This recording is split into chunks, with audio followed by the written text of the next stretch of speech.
This is going to be a video comparing my 2021 Renegade S1 frame set to my 2019 Renegade Exploit.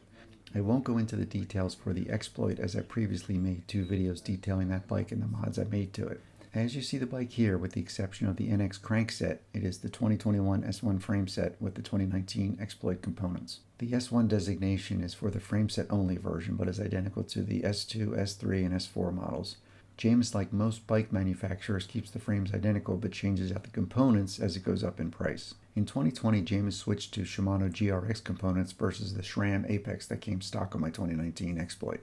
Starting at the front, we have a Ritchie cockpit with the Evo Max 460mm handlebars and 110mm stem for this 58 size frame. I have the P&W dropper lever for drop bars for use with my internally routed Cascade dropper post. Currently, I only install the dropper post for my local gravel rides, and the plan is to use it on upcoming bikepacking adventures. The Exploit by comparison was set up for an external dropper. These are the 40mm Donnelly Explorer tires that originally came on the 2019. I initially swapped out these Donnellys on the Exploit when I first got the bike for a pair of 38mm Gravel Kings SK, which I found to be more supple and comfortable to ride. But after 3 blow-offs on the rear rim, I reluctantly decided to stay away from Gravel Kings. The local bike shop even replaced the WTB ST Light rim with a KOM rim to no avail. It was very odd, and I really liked those tires, but it ultimately became a safety issue. The 2021 has a taper headset versus the straight on the 2019. The biggest difference for me is the ability to run bigger, wider tires. The 2019 had a maximum tire size of 47mm in the 650B size and 42mm in the 700 size. The 2021 has clearance for up to 2.2 tires in the 650B size and I think 47mm in the 700. As you can see here, I've installed a set of 2.1-inch mezcals and there is still a fair amount of clearance.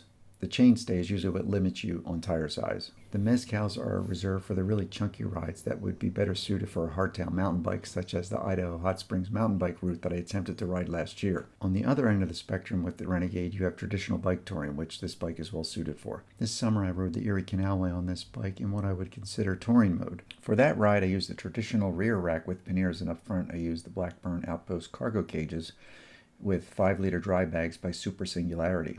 The tires were the Terravale Washburns in 650B by 47mm mounted to a set of Hunt aluminum adventure wheels with a dynamo. They are 29mm exterior width and a 25mm internal width. I think on my next traditional tour I'll run a rack and pannier up front instead of the dry bags, as I tend to carry more items on these kinds of tours, but still keeping the front light with the carbon forks. I think the fork is rated 11 pounds per side, although I'm not positive. The other change is the carbon fork now has 3 mounts as opposed to the 2 on the 2019 model. I wish the mounts were a little bit lower for stability when carrying a load, but maybe they couldn't do that for technical reasons. They also include this 6mm tool that lets you easily remove and install the wheel. The top tube now has the ability to hard mount a top tube bag.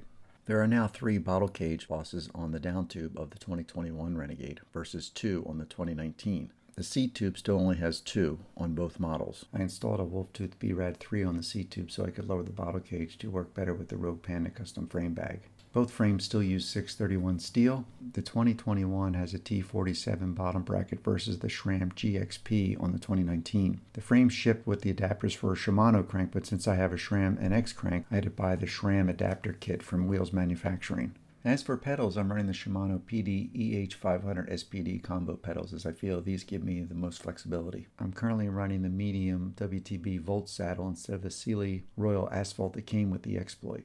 The down tube, if you can see, it's circular up here, but it gets thinner here. It becomes squished more or less. I think that's for compliance, and that becomes circular again versus my 2019. The 2020 may also have this feature, but the down tube is totally straight throughout. The bike as you see it here is configured as I would ride it on a local day ride with pedals, water bottle cages, pump, etc., and weighs 26.4 pounds. Certainly not the lightest, but this gives you an idea of what the bike weighs when you actually ride it. Unfortunately, both these frames have the same shimmy or wobble issue when loaded for a journey. I thought I had solved it by lowering the rear rack and moving it forward when using panniers, but I had the issue again on my Erie Canal tour.